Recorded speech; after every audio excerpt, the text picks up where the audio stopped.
everybody! Hey, everybody. I don't know why we say that at the beginning, because there's nobody in at the very beginning. Well, people are going to be watching this. I guess the recording. More people watch it after we finish than live, which So, defeats the whole purpose. Hello, future people. Yes. And hello to nobody watching right now. We did say we're going to come on at 6. I had some difficulties. Why is no one watching? We're 45 minutes late. It's like you go on a blind date that you're like an hour late for.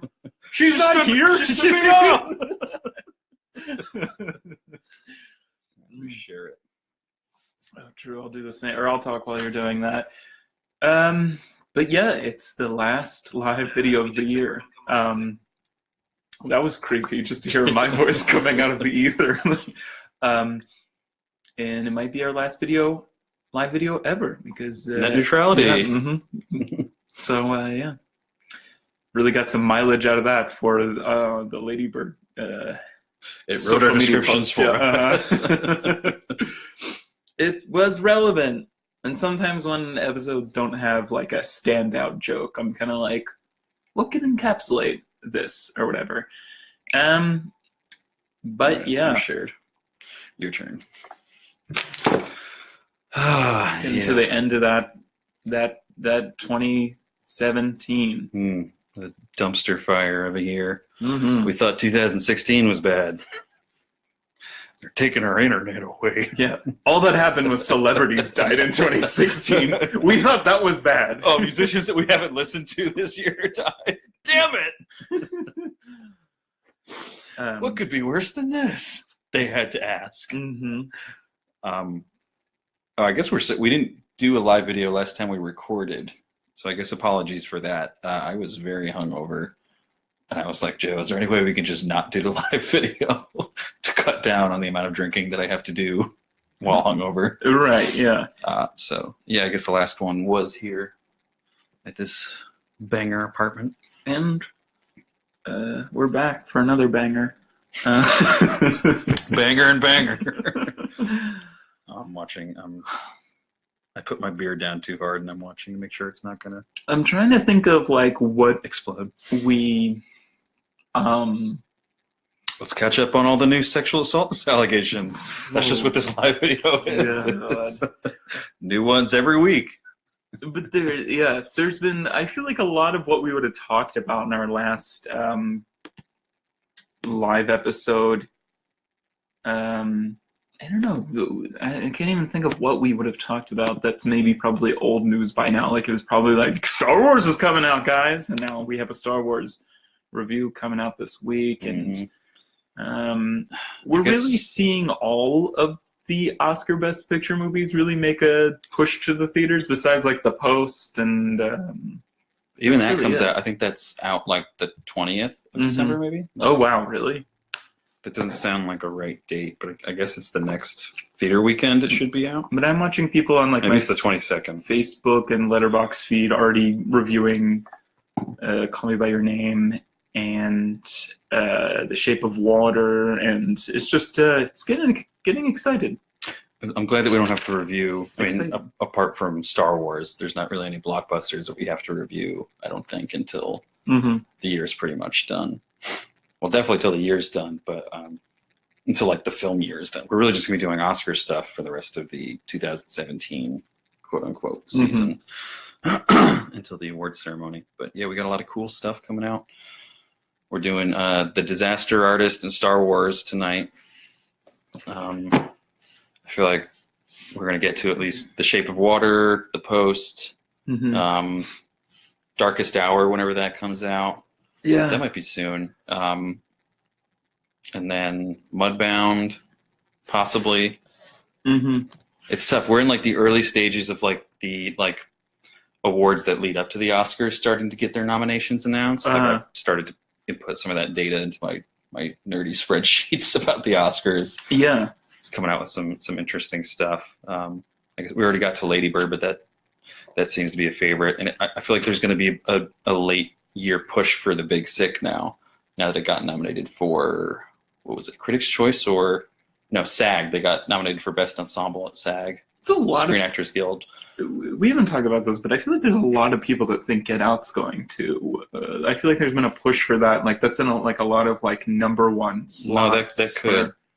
For Best Picture, which is interesting. Especially because I feel like has anything really that different been happening for it? Has that I feel like the hype hasn't gone for Get Out. Full throttle, it's really gotten nominated in most of those things. It was in the Screen Actors Guild Ensemble, which they called that award a pretty good indicator of the Best Picture, because usually the ensemble winner ends up winning Best Picture. I want to pull up those awards, Screen Actors Guild Awards. That would be a good thing to talk about, just all the stuff that's been nominated already. Nominations, the list. I mean, really, I just want to talk about Ensemble. I guess we can get to some of the other ones. We also have... so for Outstanding Performance by an Actor in a Leading Role, this is for the Screen Actors Guild Awards. Timothy, we got to figure out how to say his name. I have no idea. Chalamet? Chalamet. I mean, it sounds French, so I want to say Chalamet. But I also want to say Chalamet. Chalamet. Chalamet. I think there's like an accent on one of the E's in his name, so it's probably French. Timothée Chalamet for Call Me by Your Name. James Franco for The Disaster Artist. Daniel Kaluuya, for Get Out. Kahlua. We did that in the episode too. Should have drank Kahlua for that episode. Gary Oldman for Darkest Hour, and Denzel Washington for Roman J. Israel Esquire. So that I had been seeing at the beginning of the year, and then he really fell off on prediction lists. I mean, people might still not predict him for the Oscars, but he's there at Screen Actors Guild. For actress, we got Judi Dench, Victoria and Abdul, Sally Hawkins, The Shape of Water, Frances McDormand, Three Billboards Outside of Ebbing, Missouri, Margot Robbie for I, Tonya, and Saoirse Ronan for Lady Bird. Saoirse Ronan for Lady Bird. Saoirse like inertia. Male actor supporting, Steve Carell, Battle of the Sexes. That was another one that was there in the beginning of the year and then fell off on prediction lists. Willem Dafoe, The Florida Project, Woody Harrelson, Three Billboards Outside Ebbing, Missouri, Richard Jenkins, The Shape of Water, and Sam Rockwell, again, Three Billboards Outside Ebbing, Missouri. Female supporting, Mary J. Blige, Mudbound, Hong Chow, Downsizing, which I'm hearing so much incredible stuff about her for that movie, which that movie looks so blah to me. But I'm curious to see, because she's not really in the trailer at all. But there's supposedly she's like a Vietnamese person who has no legs, and that's part of her performance. Because she doesn't actually she's acting like she doesn't have legs. It's such a clever and it sounds like a really good movie. What's up, Rob Tripp? Hi, Lindsay. Hi, Rob. Downsizing. Yeah, I mean, it sounds like I would read a short story about that movie. But I don't know. It's not what I come to Alexander Payne for. Right. He does have he has a good episode of the director's cut where I was slightly more intrigued in seeing it after that. I think Matt Damon is really what's killing it for me too. I know he's good at playing the everyday regular guy, but he just doesn't really intrigue me in a lot of his roles. Yeah. Especially in leading roles. I liked him in Interstellar in that side role. He's okay in small portions. No, yeah, I get that. But again, something like The Martian, it's a total turnoff. It's just I did like him in The Martian, but I felt that was an outlier for me. Usually it's just kind of okay, it's Matt Damon again. Anyway, other supporting roles for females: Holly Hunter, The Big Sick, Allison Janney, I, Tonya, and Laurie Metcalf, Lady Bird. So again, another Big Sick nomination. Outstanding performance by a cast in a theatrical motion picture: The Big Sick, Get Out, Lady Bird, Mudbound, and Three Billboards. So that immediately just pushes all five of those higher up on your prediction list, because that's pretty. It would. More often than not, it's one of the five nominated for the ensemble cast. I still think we won't see The Big Sick in big. I don't think we'll see The Big Sick in anything at the Oscars besides Holly Hunter. That's just me, though. There could be a push. It just maybe for writing. it just seems like Lady Bird kind of takes that place. You know, like Yeah, I mean, it could also, there is a lot of competition this year, so we could end up with actual, a full 10 slate. Like the average is 9, so I usually try to predict 9 getting nominated. Mhm. I think if there's 9, Big Sick's probably the outlier. If there's 10, Big Sick could get in. I see. I picture Big Sick being like 11 or 12, I guess. Mm-hmm. Yeah, I don't really care about the rest of these. Yeah. So about Golden Globes. Golden Globes are a fake award show. It's interesting. Lindsay, we can't talk about Star Wars now because we're going to record a review of it tonight that will be out this Thursday, so you won't have to wait too long for our thoughts. Right. And we'll probably do the same thing we did with Force Awakens, where spoiler-free territory for a while. We'll give our rating if you want to know our recommendation about whether to see or not, and then we'll go spoiler zone after that, and then Joe will shout the spoilers one after another. It's a tradition. I think this is going to be to say very little about the Star Wars, and I'm sure I'll talk about it during the episode. What was I just going to say? Star Wars. Oh, they did a really good job of like not putting any sort of like, it's going to be really hard to talk like spoiler free about this movie just because there's so little. There's a lot of there. twists. There's a lot of surprises that are important. That like, yeah. And we're gonna have to just talk generally, like it was good or it was bad or this was generally good and this was like, generally bad. I hate the teaser. I hate like the trailer, but in a sense, they still do a really great job of not letting you know what's going to happen at all. Where again, I thought The Force Awakens was a much more... Force Awakens trailer is a work of art. It is. This was a work of commerce. Right, yes. So, Lindsay, you'll have to hold tight till Thursday to see whether we liked it or did not like it. J-Bear. Jordan in the house. J-Bear in the house. All right. For Golden Globes, therefore, Best Motion Picture Drama, there was Dunkirk, The Post, The Shape of Water, 3 Billboards Outside Ebbing, Missouri, and Call Me By Your Name. And the drama usually tends to win. It's usually a drama that wins the Oscars. So these are also going to be 5 that are up there as well. But Also, we do have some strong showings in musical or comedy. We did just talk about the episodes that we're recording this week, but after Star Wars next week, we're going to have our 3 Billboards. Yeah, we already recorded that, but Star Wars has to come out. Oh, definitely. Right. But if you did see 3 Billboards, hold tight or see 3 Billboards in prep for that episode. Lady Bird, we just released on Thursday. That's out. Give that a listen. That was a really fun episode with Danielle P.S. Cole. Dilly dilly boy. Dilly dilly. Hate that fucking commercial.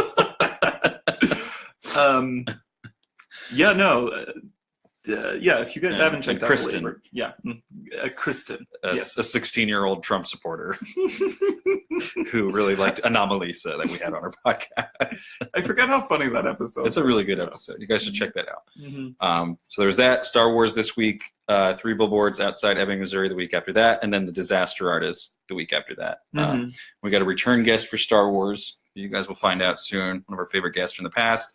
And another favorite guest for The Disaster Artist. So back by popular demand, 2 pretty cool guests that we haven't had on in a pretty long time, like almost a year. And a new guest for 3 Billboards. Yes, a new guest. And it's not a white guy. For Best Motion Picture, Musical or Comedy at Golden Globes, there was The Disaster Artist, Get Out, which that was... Did we talk about the whole Get Out being nominated for comedy thing? I don't know. I feel like that slipped under the cracks. It's a comedy. It's funny. Fight me. No, it's just the more of the politics of. Look. Like, literally, just look at this. Like, here's what's nominated for Best Picture Drama: Dunkirk, like the probable favorite for a long time. It's only just slipped. Now The Post is pretty much the favorite for Best Picture. Is it officially slipped, or by my calculations? Okay. It might not have officially slipped on lists, but I see way more people with The Post than Dunkirk now. Even though the Dunkirk. Part of that is because a lot of other ones have slipped into, like Dunkirk used to have like everyone's top spot. Right. Now other ones have slipped in, and the Post has just kind of picked up some of those. It was a great placeholder. Dunkirk was still second, and then The Shape of Water, which is like those are my three predictions right now would be Dunkirk, Right. The Post, or Shape of Water, and then probably like Lady Bird is like the long shot, I would think. Right. Not that it's a long shot, but that's my fourth position if I had to pick right now. Then Three Billboards, also a strong contender, and Call Me by Your Name, which is like that's the indie Mhm. contender, I would think as well. Like those are 5 really hard films to compete against for Best Picture, and then in Best Motion Picture, Musical or Comedy, you have Lady Bird again, a very strong one. I, Tonya probably won't even get nominated for the Oscar, even though it looks like a pretty great film. The Greatest Showman definitely won't be nominated for the Oscar, as it rightfully shouldn't. And The Disaster Artist also probably not nominated, despite being a pretty decent film. So just the competition's easier there. So if you're a movie that's a horror that doesn't fit directly into either, and you have the decision to submit, you make the decision. The Golden Globes can override, like if you submitted, like if Dunkirk submitted in comedy, they would be like, get the fuck out of here. No. But if Get Out, which fits in between, submits to musical or comedy, then they're like, all right, well, it is funny. There's comedic actors in it. It's directed by Jordan Peele. It's definitely not a drama, straight up. Like, Which, I mean, also let's be serious. It's an incredibly intelligent strategic move, because you can be like, we're Best Picture, while competing against kind of joke movies like The Greatest Showman. Yeah. Like, it's and I would predict that Get Out probably wins. Definitely. It's musical or comedy. It's going to be between Mhm. Get Out and Lady Bird, the Golden Globes, I would think. Mhm. And this is why I fucking hate the Golden Globes. They're like a fucking fake award show because they want to invite more celebrities from, like, they want to, like, invite everybody from Bridesmaids, like, it's just kind of like, so they make this entire I mean, I do like that they genre. have this genre that, Mhm. like, sometimes films that might not stand a chance in any other series awards show. You're right. Like I think like Tropic Thunder was nominated for a Golden Globe, which and I think Robert Downey Jr. Did he win for that? I think so. Yeah. Yeah. Mhm. And like that's fine for those categories because those are performances or movies that deserve a little bit of recognition, even if it's not like the most prestigious award in the circuit or whatever. It is weird to put it between only 2 categories. Like I think if you're going to do that, then we've got to have some more categories. We need to have maybe a horror category, maybe only nominate 3 or something like that. Right. Can you imagine, like, if we had like a horror category, how much better horror movies we would be getting? Mm-hmm. Yeah. Like if you could be like, oh, we won the Golden Globe for horror, right? Yeah. And we got our actor. Not like it would raise the bar. That's why we have better comedies and dramas, especially dramas, because they can be nominated for these prestigious awards. Right. Yeah. That's my advice. But yeah, I to everyone that thought that Get Out being nominated for or being run as a comedy was a slight, I don't think it was a slight. Why would the studio slight their own film? They want to have a film that they believe in get more recognition. Mm-hmm. They could have submitted it to Best Motion Picture Drama. It probably wouldn't even be nominated. Look at these 5 films. Right. Yeah. At least it gets the nomination here and possibly wins. Right. And it's not like it's a completely, outlandish. The Martian was less of a comedy, which won, by the way. You have like Bradley Whitford. You have like some Yeah. actually comedic actors in here, and whether or not like you're laughing because you're uncomfortable or because it's too true or because it's out loud funny, you do laugh while watching this movie. Oh, we got a boy here. So yeah, I mean, it was even like what's it called? I think. What's up? Mike's gonna go get one of our guests. So if we want to open up the floor with any sort of questions, I'd be happy to answer. Okay, yeah, that's fine. We're still doing live.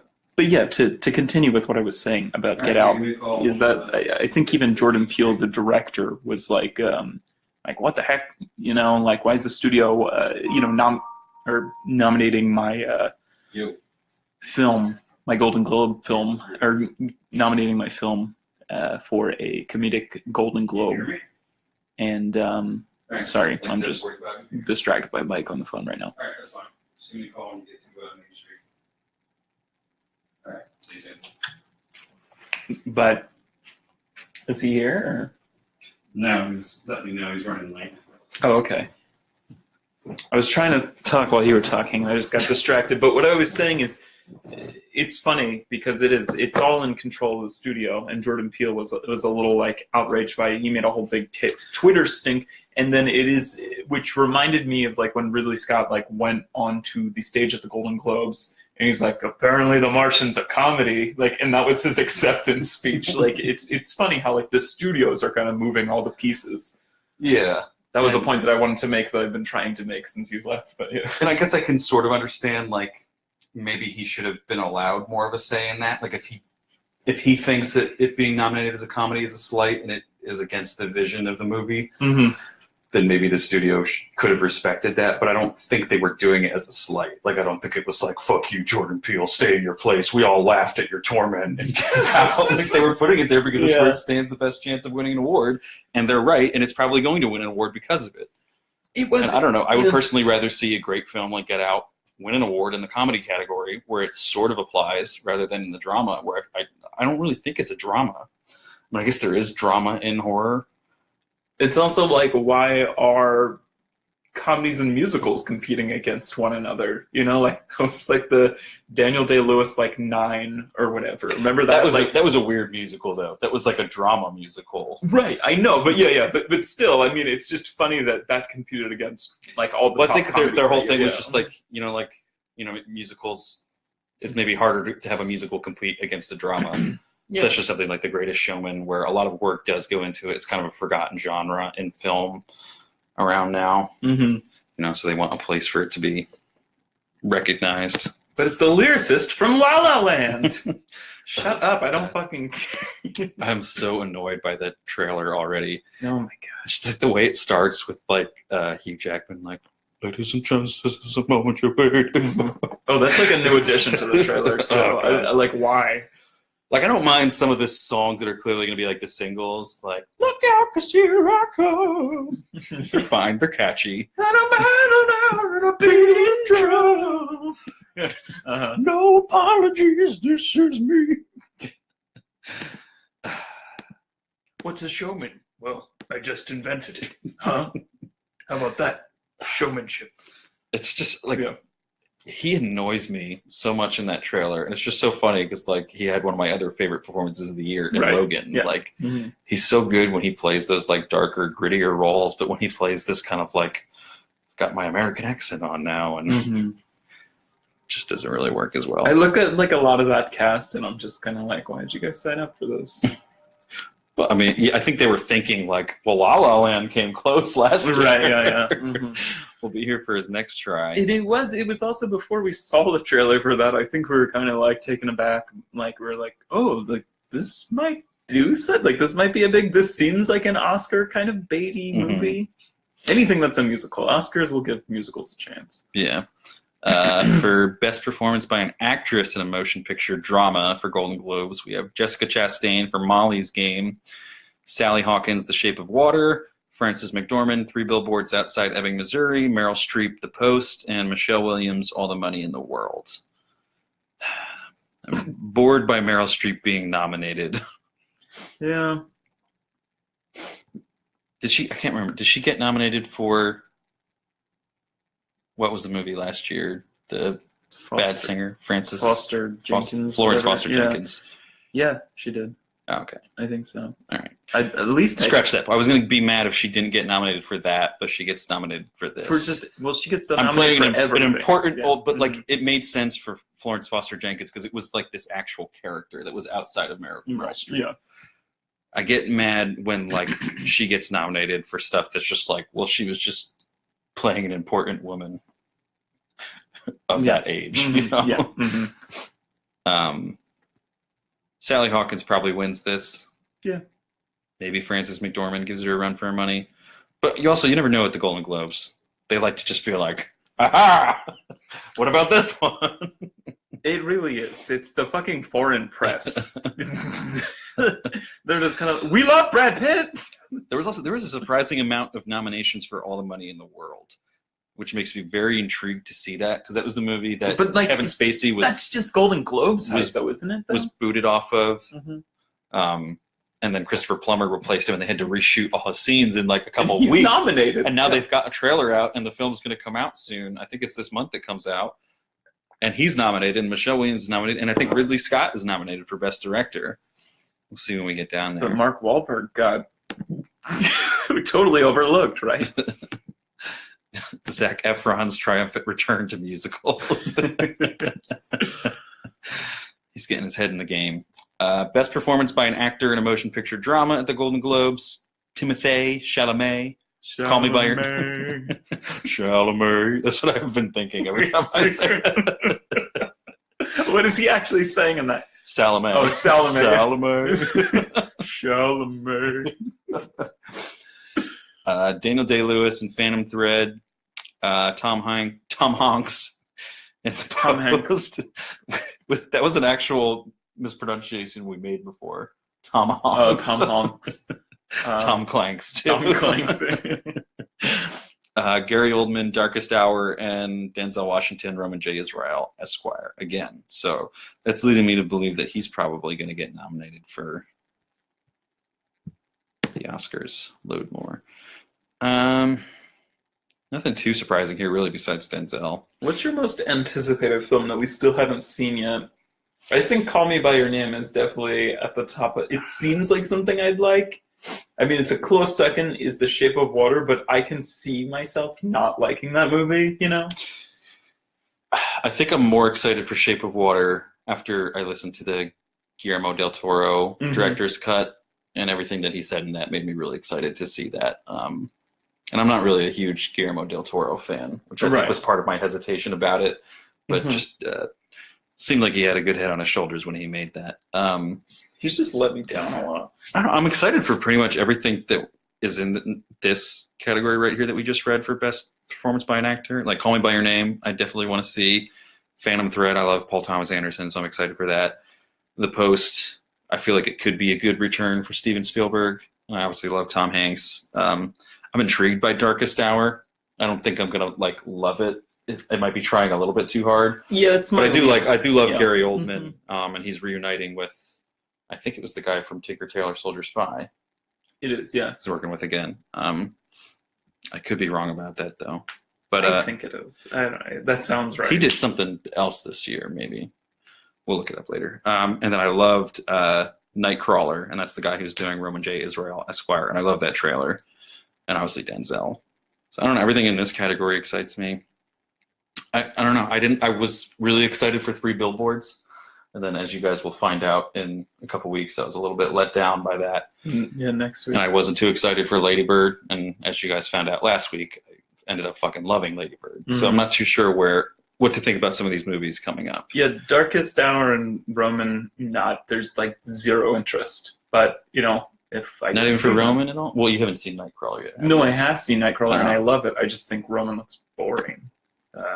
Interesting. Yeah, I don't know. Actress in a motion picture, musical, or comedy: Judi Dench, Victoria and Abdul. No interest. Helen Mirren, The Leisure Seeker. I haven't even heard about The Leisure Seeker, actually. Margot Golden Globe just likes to nominate people that they know that they're familiar with, and they're like, "Well, what did they do this year?" Like, yeah, get them on the phone. They're the only people that watch these 2 movies. It's the Hollywood Foreign Press. Margot Robbie for Ike, Tanya, I guess. Tanya Harding. Yeah. Definitely very excited to see that. I don't know if it's going to have too much awards play, but it just seems like it's going to be a really fun movie. It is, and it's one of those movies where I think there's it's like an unreliable narrator, which I love movies like that because it's supposed to be like, well, this is how I think it happened. Yeah, she's nominating it, right? Yeah, and then this is, but then like it'll because in the trailer they have the scene of her bashing in. That's not what actually happened. She hired someone to do it, right? Right, yeah. There's also a scene where she like breaks the 4th wall and she's like reloading a shotgun. She's like, this is what they'll tell you happened, kind of. And so I think it's them playing scenes over and over again. Who did I, Tonya? It's not Adam McKay, right? I actually don't know. Because part of the trailer reminds me of The Big Short a little bit. I think Adam McKay's working on it's like Christian Bale playing Dick Cheney, and like it looks super like and Christian has the trailer for that coming? No, but Christian Bale's like undergoing like like he looks like a completely different person. Like they keep taking pictures of him on the street. Saoirse Ronan for Lady Bird, and Emma Stone for Battle of the Sexes. I am curious to see Battle of the Sexes. I'm not viewing it from like, oh, it's going to win or be important at all. But I don't know. That seems like an interesting story to me. Billie Jean King. Best performance by an actor in a motion picture, musical, or comedy. Steve Carell, Battle of the Sexes. Ansel Elgort, Baby Driver. Couldn't disagree with this nomination more. Again, even if you liked Baby Driver, is he really what you loved about Baby Driver? Kind of, and I mean, there's again with this whole musical or comedy, they're splitting the deck so hard that it's kind of like, who else would you put there? In a musical or comedy, who else would you put as a leading man in there? What were the other ones that were nominated for? Hugh Jackman? They already have. Yeah, he's already in there. Oh, yeah. See, like, I'm telling you, like, who the fuck else would be in there? I'd have to look. I just feel like there's someone else besides him. I'm saying, like, it could just be. I mean, I think a lot of people obviously loved Baby Driver. Oh, right. So It this was a could just popular be movie, like, too, where's yeah. the weakest category? That affection shows through, and people are filling out their ballots. And Right. Like, oh well, let me put. I'm glad I'm also glad Kevin Spacey isn't weighing down Baby Driver so much that Ansel Elgort couldn't be. Yeah. I'm glad that's not. I would think Daniel Kaluuya wins this. No. Maybe James Franco. Maybe James Franco. Best performance by an actress in a supporting role in any motion picture. Hong Chow, Downsizing, Allison Janney, I, Tanya, Laurie Metcalf, Lady Bird, Octavia Spencer, The Shape of Water. I mean, I have to see The Shape of Water, but I just don't know why she keeps getting nominated. She plays Octavia Spencer in every single movie. Mm-hmm. And it's not like she's bad. Like, it's not like I don't want her to get work or get roles again. Mm-hmm. I just don't know why she's an awards favorite. Is it wrong that I feel like that's more racist to, like, like, I don't know, to, like, just kind of keep being like, well, like, if we put her in this movie and we just write, like, a really plain role for her, she'll get nominated. She'll knock it out of the park. Yeah. And again, it's fear of the Golden Globes being like, well, we gotta put some people of color in here because that's been a big problem in the past, kind of, and we don't want to be judged for that. So they're kind of, not that I can't, I don't know, I can't think of. We still do have a large problem of people of color not being that prominent in film, so it is hard. I don't know. Yeah, I mean, like, I think they got, like, to nominate a newcomer like Mary J. Blige. That's kind of exciting. Well, yeah, and I'm might have done excited other for stuff that before, role. but this is, she obviously hasn't done stuff in a Mhm. while. And then it's very cool and important that Hong Chow would be Mhm. nominated because, as we've discussed on the podcast many times before, as much as there's a problem with African Americans God. having There's a bigger problems, problem. there's a bigger problem with Asian Americans getting representation in not only Hollywood, but especially the awards. Like, Mhm. I don't think they've ever won anything, and they might have been nominated for like 1 or 2 or 3 Mhm. different positions. Never in acting, I'm pretty sure. Right. I'd have to check, but Mhm. it's pretty abysmal numbers. Hispanic Americans or Latino Americans Right. also equally bad. And They don't have the representation, I guess. Yeah. And where's Matt Damon's nominee for The Wall? My favorite Asian actor, Matt Damon, starring in The Wall. Best performance by an actor in a supporting role in any motion picture.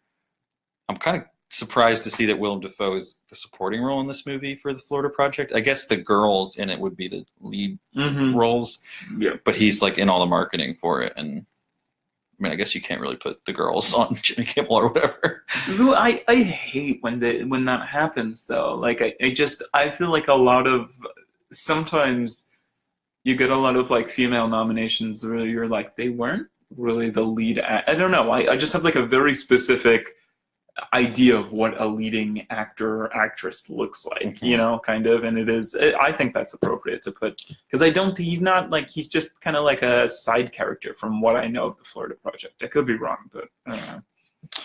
Yeah, it does seem like it just follows them around. Armie Hammer for Call Me By Your Name, Richard Jenkins for The Shape of Water, Christopher Plummer, All the Money in the World, and Sam Rockwell, 3 Billboards Outside Ebbing, Missouri. just side note, Richard Jenkins looks so dumb in the Ready Player One trailer. Yeah. With like the dyed black hair.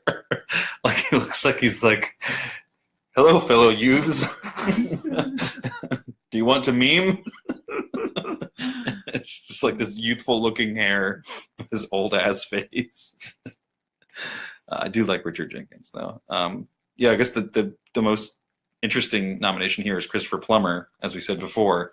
Kind of just gets thrown into this role that was like makeup heavy to transform Kevin Spacey into this old ass dude. Mm-hmm. They do, if you look at the trailer, they do pretty much no makeup for Christopher Plummer. I mean, they probably had no budget left to do it because the movie was finished. And then they're like, well, let's get Kevin Spacey out, try to recoup some of this money by paying Christopher Plummer or whatever to come in it. And then he ends up apparently knocking it out of the park. And I don't know if this is just them kind of giving him a handicap and being like, well, it's impressive that he did this in like 2 weeks on reshoots, just kind of walking onto a set. Or is it something to say, or is it a message to Is it Kevin fuck Spacey? you to Kevin Spacey? Yeah. I'm fine with either. Yeah. It's not like Christopher Plummer's a bad actor. No, you know, so no. But again, I think it's also like he won an Oscar for beginners. Like you know, it's just kind of these are the people that we know that are good actors, kind of, and it's just kind of like was that him in Beginners? yeah, that's where he won his first Oscar. I was He- confused. so I was almost- confused him and the guy in the beginning of Force Awakens. I can't remember his name. Oh, okay, I know who you're talking about. Yeah, I think he was like the oldest actor to win. That's true. Yeah. And then Yeah, it just. I thought that was the Christopher Plummer nomination. I think is one of the wackiest because, like, well, that's why I'm so intrigued to see that movie. Like, I just want to see what did they salvage from this. What was it going to be a good movie, and then it's worse, or was it going to be a good movie now it's better because of it? Like, would this have been nominated if Kevin Spacey hadn't been taken off? right. I think like Or is it just the same kind of movie and we're putting it on a more of a pedestal because of, you know, like it got a little bit of that spotlight. I kind of from- wanted they to did the see, right like, thing. They got I rid kind of, of like not because of Kevin Spacey, but just because of like all the makeup and Kevin Spacey's still a good actor Mhm. regardless of the deviant things that he does. I kind of And Michelle Williams got nominated for Mhm. it. She's a fantastic actress, still by the Golden Globes though. I feel like so. and it was lead, so it was split. She was in the Mhm. drama category. Right. Best Director Motion Picture, Guillermo del Toro, The Shape of Water, Martin McDonagh, Three Billboards Outside Ebbing, Missouri, Christopher Nolan, Dunkirk, Ridley Scott, All the Money in the World again, and Steven Spielberg, The Post. See, this one does make me mad. I think it's really dumb to not have Greta Gerwig in here. Oh, yeah. If especially that really makes me want to see All the Money in the World. Like I do think the seriously, Golden Globes yeah. do have a good relationship with Ridley Scott, I think, or they like him. I don't know if they have a relationship with him, but it seems like the Golden Globes have some sort of affinity for Ridley Scott. And if All the Money in the World is not like incredible, I'm going to be really mad because Lady Bird was, especially for like a first time out, and like we have so few opportunities to recognize great women directors. And if you're just going to be like, well, it's the Ridley Scott in there because he had to reshoot the last month of the movie. That's really unfortunate. And Even then with like Kevin- no Jordan Peele in here either. Well, he's the comedic. Oh wait, no, that's it's just it's yeah. all yeah. Damn. You Not could have even also Jordan, done could have done Dee Rees for Mudbound, Yeah. who is African American and a woman. All the money in the 2 for world 1. doesn't even look good. You could have done Yeah. her, and then all the rest of the 4 could have been white guys. No, there's just so many opportunities and just choices to pick from here. And like some of these, like, you know, like The Shape of Water is probably an amazing movie, and he's obviously not white. Dunkirk, Christopher Nolan, an amazing movie. You know, you can't not nominate that. Steven Spielberg, The Post. You've got the history. You've got the awards, favoritism, and probably a pretty decent movie. Martin So McDonagh. Martin McDonagh is the one that makes me mad because I didn't like Three Billboards. We also talk about this in the episode, but he in several interviews expresses that he doesn't really care. Like, it's an American movie, but he doesn't care about the politics Yeah, in America. He doesn't really care about like he doesn't care about a lot of very important things. Jordan says, but what if he? Oh. Nicholas says, I want to see a fish fuck movie. Yeah, if the sea creature doesn't have sex, I'm out. If we don't see some fish stick. Yeah. Fish sticks. If the fish Fish doesn't sticks. Yeah, I'm not going to go through all of these. What was the other? Oh, Critics' Choice. I wanted to go through. Grab another beer. Do you want one? Sure. Do you have any preference? I mean, whatever. Okay. Critics' Choice Awards. Let's pull these bad boys up.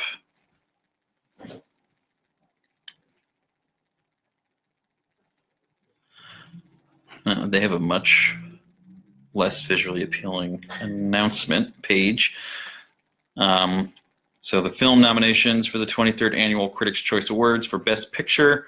You have The Big Sick, Call Me By Your Name, Darkest Hour, Dunkirk, The Florida Project, Get Out, Lady Bird, The Post, The Shape of Water, and 3 Billboards Outside Ebbing, Missouri.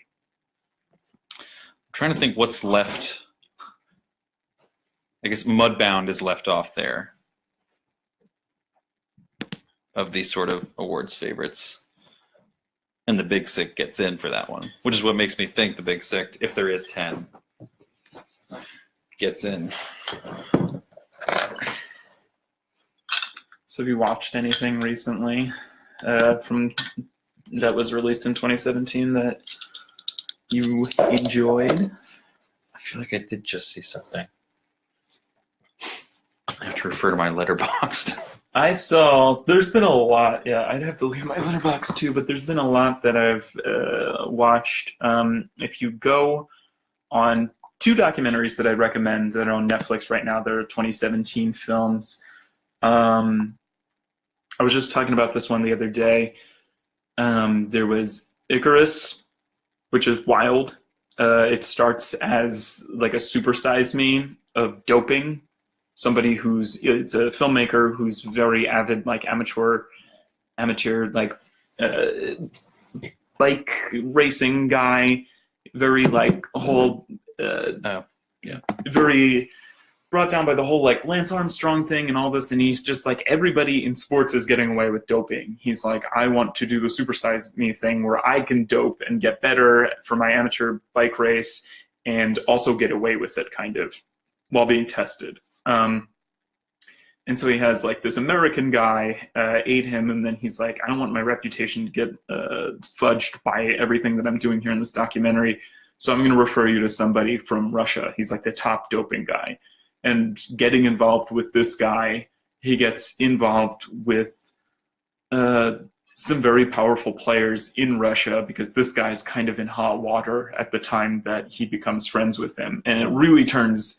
It's fucking wacky. It really turns into this like worldwide espionage kind of people being hunted down and killed by like the KGB. Like it's very, very intense, and it ends up with this isn't like, it's kind of a spoiler, but it's not a spoiler. It's the real world. It's that Russia won't be competing in the Olympics this year. It came out a couple months ago.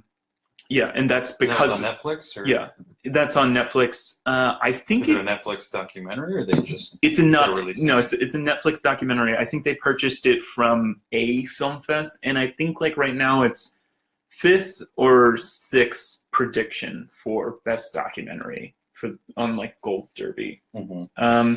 So it's definitely worth watching. The documentary category on Gold Derby, is Jim and Andy on there? Mm-mm. Did you watch that yet? That was pretty good. No, not I yet. don't remember if we talked about that on here. Yeah, how is that?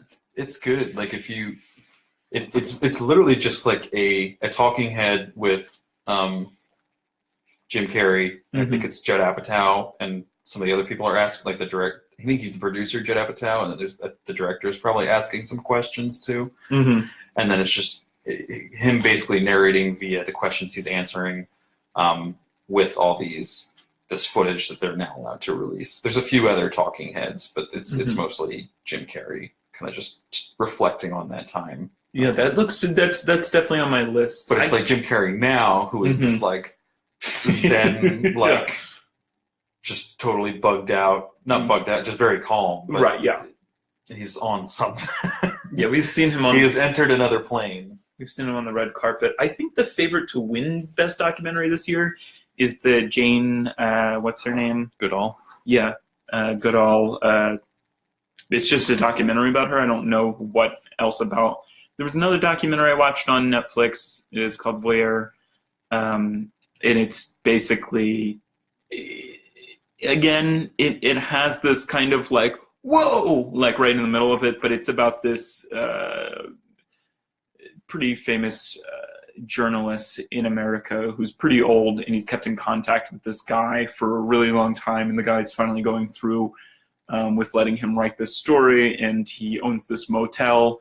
I did see the trailer yeah, for that on Netflix. That he custom built so that he could basically be a peeping Tom into every room from the attic. And then it takes a very unexpected turn, and you get to learn a lot about journalism and the state of journalism right now, and everybody trying to prove inaccuracies in your work, because it becomes a New York article, and then it becomes a book, and then a ton of problems come out when it becomes a Is it book. also supposed to be a contender? Or?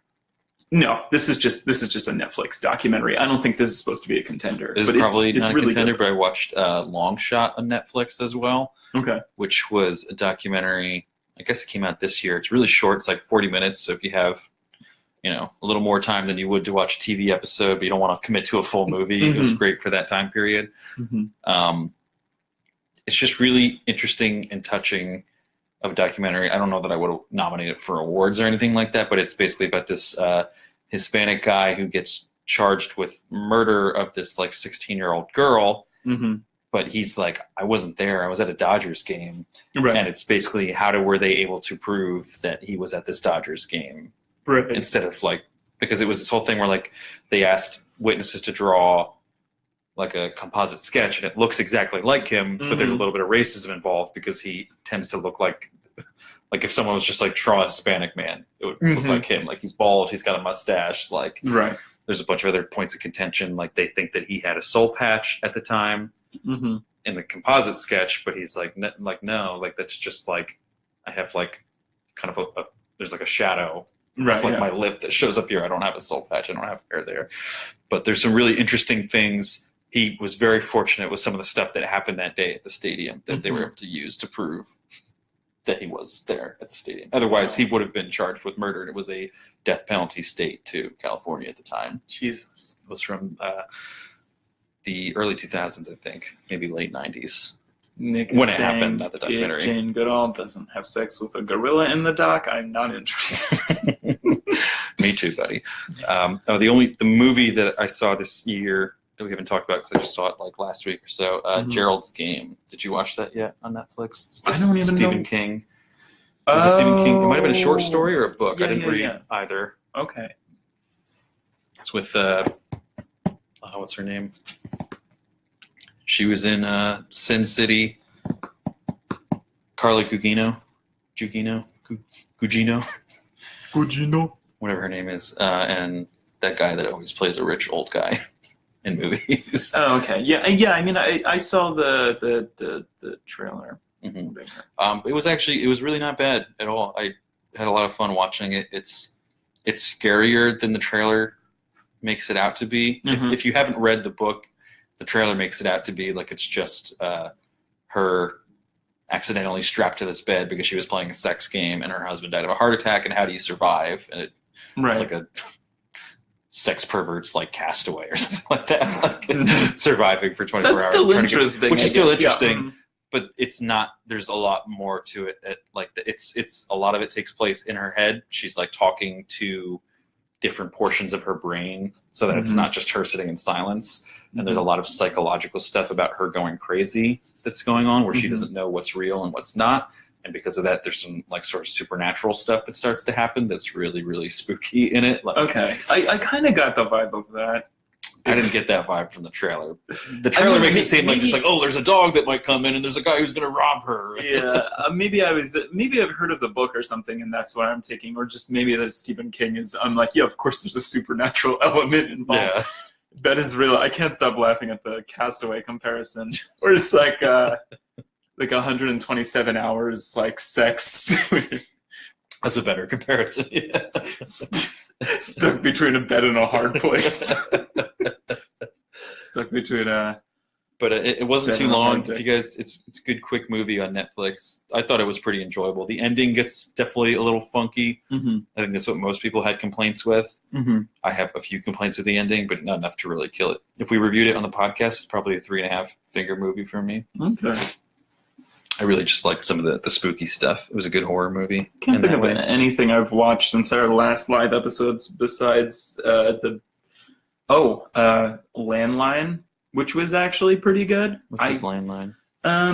It's, do you remember Obvious Child with Jenny Slate? And it's kind of like this, it was kind of like a comedy about like an abortion, which was like very strange. Oh, I It do was- remember hearing about that. I Yeah. never saw a trailer. But then this was that director's maybe just second movie, and Jenny Slate's also in it, and it's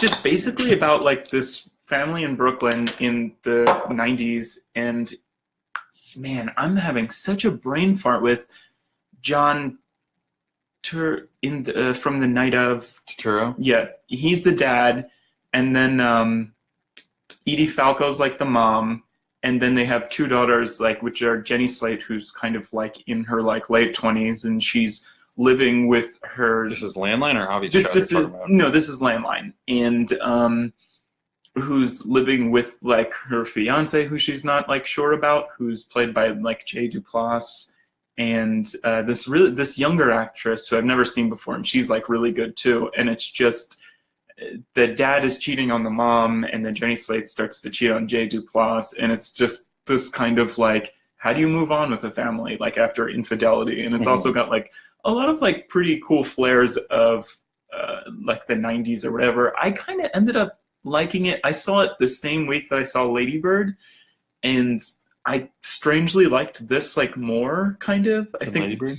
yeah, I think maybe it's a more simple premise, and it doubles down on that I liked it. And Jenny Slate's just such an interesting actress. Like we don't have anybody else like her, even though she was on SNL for a few weeks before she dropped the F-bomb and got kicked off. But just she's like so interesting, and she can make anything funny, and it's not like hokey funny, like, which I think like Kristen Wiig does, and like I think new Kristen Wiig does. Kate McKinnon? Mhm. Again, brain fart, but brain fart, and I can remember who she is. She's new Kristen Wiig, and then I also saw Brigsby Bear. Then I still have to see that. It's okay. It's good though. Like, it's still good. When it didn't pick up steam, I was like, it's probably not as good as I'm hoping it's going to be. Yeah, and that's an Because unfortunate. it's such a great premise and concept, you would think it would have been pushed more. I just almost wish they did something just funny. I wish they did something just like Hot Rod, because this has the premise of this can fit like that Good Neighbor humor. See, I wasn't I don't really know. coming to it expecting funny. I was like, the trailer almost touches me in a way. Right, and Like they I don't knew even I was hit going to on- laugh a little Mhm. bit at it. They don't even really hit on that though either. So it's That's more you know, disappointing to me. I could Mhm. live with it not being funny Wi- if I could yeah. be, touched by this sort of premise. Yeah, I don't think I was going into it being like, man, this is gonna be a nonstop laugh fest. This is gonna be just like Hot Rod, which is a really long SNL skit, Mhm. basically. But that has a really appropriate amount of heart. Like, I think that's what separates. That's what all good comedy movies have, right? Heart. You know, I think I'll get into that during the Disaster Artist review. Mhm. But yeah, I don't know. It was good. I wasn't bored or anything. It was a good movie, but still, when you look that highly upon Kyle Mooney and how talented he is, and the guy who shot all the Good Neighbor sketches or whatever, you expect a little more. Just checking our email to see if anybody signed up for our mailing list. Because if not, we ain't giving out no koozies. And nobody did. Did we say that at the beginning of the episode? Probably not. And I put it in the post for the episode. we None also of us did our homework because you never assigned it. we also say it every week Uh-huh. in every episode. But definitely, let me see if I can actually just pull up that link right now for anyone who is watching or sees these comments in the future. I'm going to give you a handy dandy link to our mailing list, which you should sign up for. because as has been our dream for these live episodes, We want to give you free stuff. I want to give you guys some free That's the stuff. We got a lot of koozies. I mean, and there's going to be more people who watch this episode after this. Mm-hmm. So, But they could sign up before the next one. right. Okay. So everybody. So if who's you're watching after this, you can't see the link that I just posted, but go to howmanyfingerspodcast.com, and at that top navigation bar, click where it says mailing list. Or if you're on our website for the first time, you should get a pop-up to sign up for the mailing list. And maybe, hopefully, That's where the pool of entries are going to be drawn from, and we'll pick one at random if somebody new signs up. right. And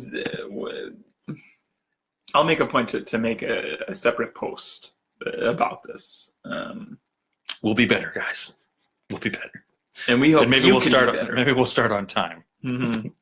rather than 45 minutes later.